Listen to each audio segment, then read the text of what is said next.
Oh, here we go.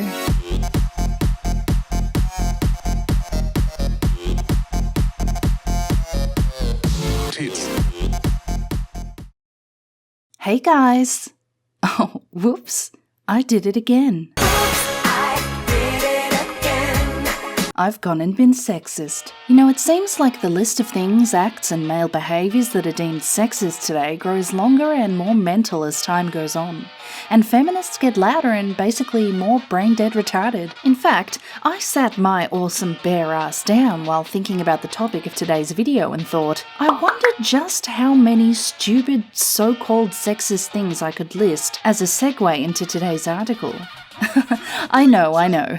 No sooner could a fat-gumped feminist whale climb Mount Everest running on the fuel of grand delusions of self-flab love and body positivity than I myself take on such a gargantuous task as listing every dumb fuck thing that's been labelled sexist. So I put the tit feelers out on my Twitter account and called upon all you wonderful dickheads to assist me in this epic undertaking. And boy, girl, gender, queer, it howdy, did we compile a big old shit list of crazy. Let's take a look in the form of this, what I like to call, dumb bitches with too much time on their hands montage.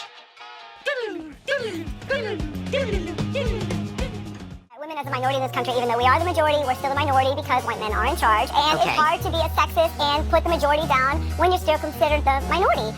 Cheese and milk, dairy I guess, traffic lights, razors and big titty breasts, holding doors and smiling, good manners to please, dad jokes, air conditioning, the friend zone and trees.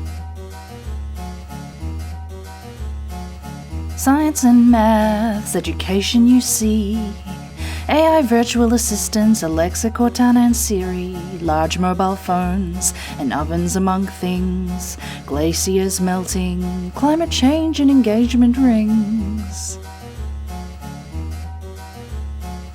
Dongles, football, tennis, all sports, poverty, parking spaces and booty shorts, cuckolding man caves, man flu and beards, urinals, gendered bathrooms, clubs for men's only queers. Long free-flowing hair on a female superhero, blue liquid period and a Jew called Shapiro, man-spreading, mansplaining, man-threading is wrong, skyscrapers, basically anything replicating a schlong.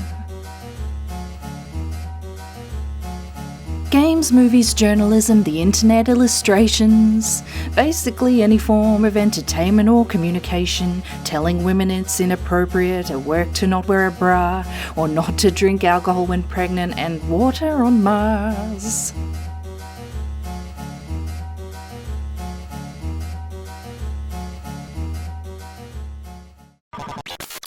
Yeah, as you can see, the list gets more and more insanely stupid, and you start to get an understanding of what it must sound like inside the brain of Anita Sarkeesian. Everything is sexist, everything is racist, everything is homophobic, and you have to point it all out.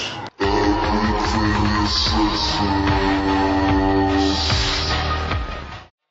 So I found an article the other day which added another shit brick onto the bitch pyramid of things we can already call sexist. And given that words are big and scary and tools for mass triggering, it came as no surprise that the femcows in Britain want to change terms and phrases, which are mostly just terms of endearment. 8 sexist British phrases that need to be retired sooner rather than later. Or maybe you should just grow a clit sack and harden up.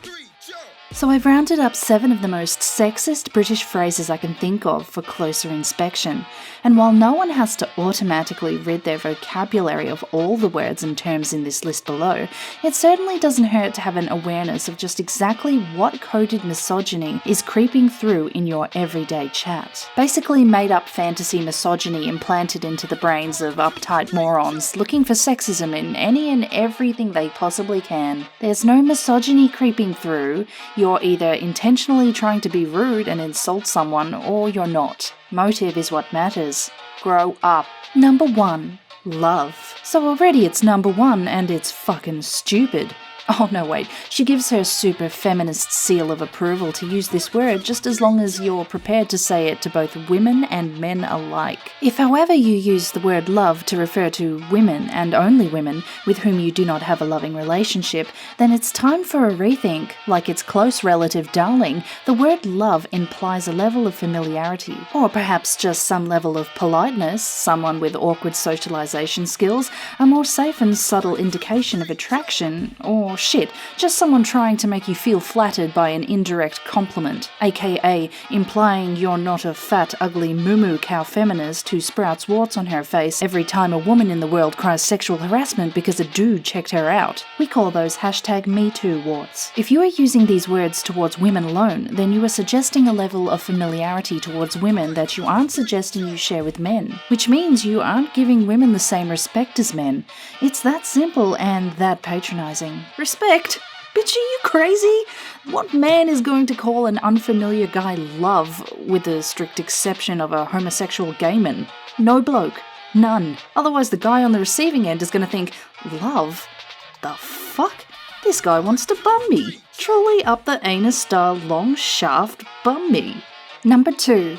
Bird. Easily solved. We'll call you a warthog or a hippo instead. Why do we call women birds and not men? Could it be that, eagles and other large birds of prey aside, that birds are generally seen as small, weak, fluffy creatures? Whether or not that's how you see women, if you use this word, then you are comparing a woman to an animal, one of the oldest misogynistic tricks in the book. See what I mean?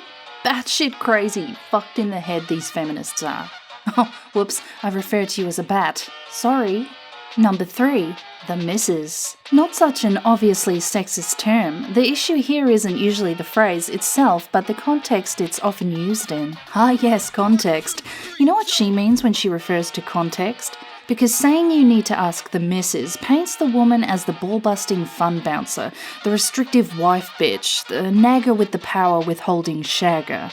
And if it's a question directed towards the couple's children, saying you need to ask the missus implies that she is the one mainly responsible for the parenting and caregiving of the kids, which we all know is problematic as fuck, yo. Number 4. Dear. A bit like love, dear is an unnecessary and patronising over-familiarisation. Ah, but you forget, it's also like the term bird, being that you've been called an animal. Pfft, some glass ceiling shattering patriarchy nutsack kicking femme warrior you are. For fuck's sake, look at how she's made over-familiarisation one word. You journalism good. Pfft, go back to PMS blogging on Tumblr, bitch vag. What?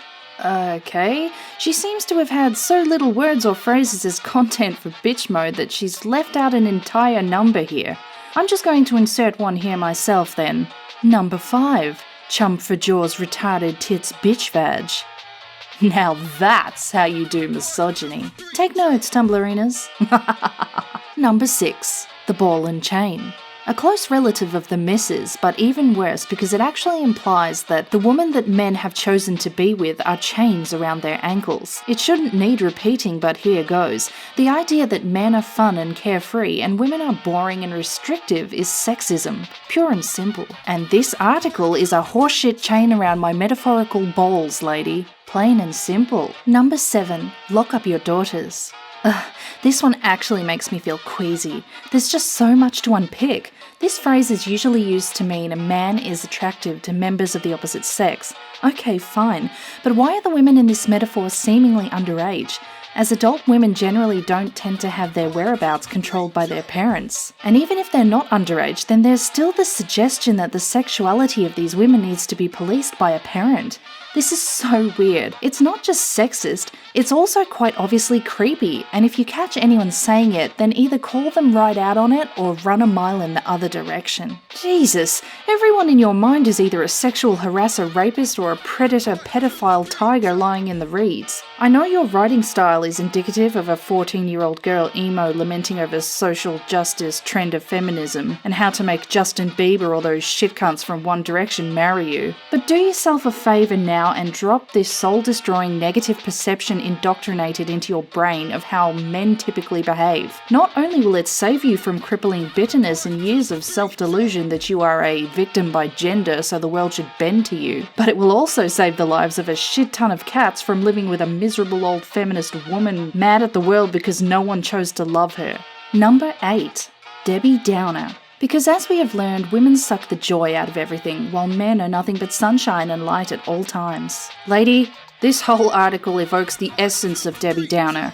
You have depressed me to the point of alcoholism and or bleachism, whatever puts me out of my misery first.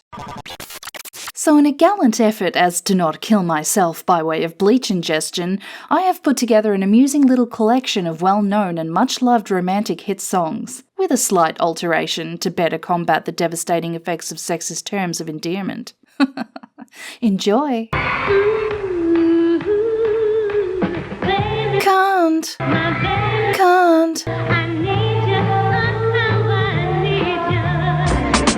Dipshit. Can't get enough of your love. Bitch. Girl, I don't know why. Can't get enough of your love. Bitch.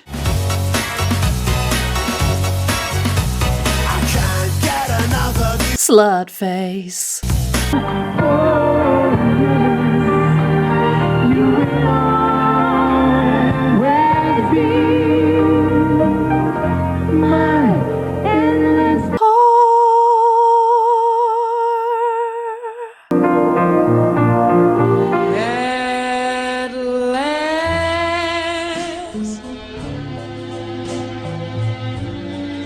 My ball drainer Has come along.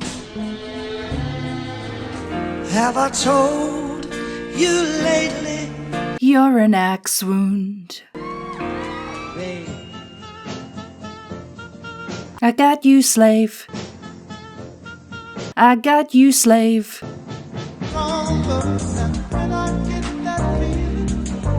Non-consensual healing. Sex bot. Hooker, hooker. You are my Cunty. girl, and you got me. Groping. Lol. Ah, good shit. Thanks for watching. Tits out. Tits.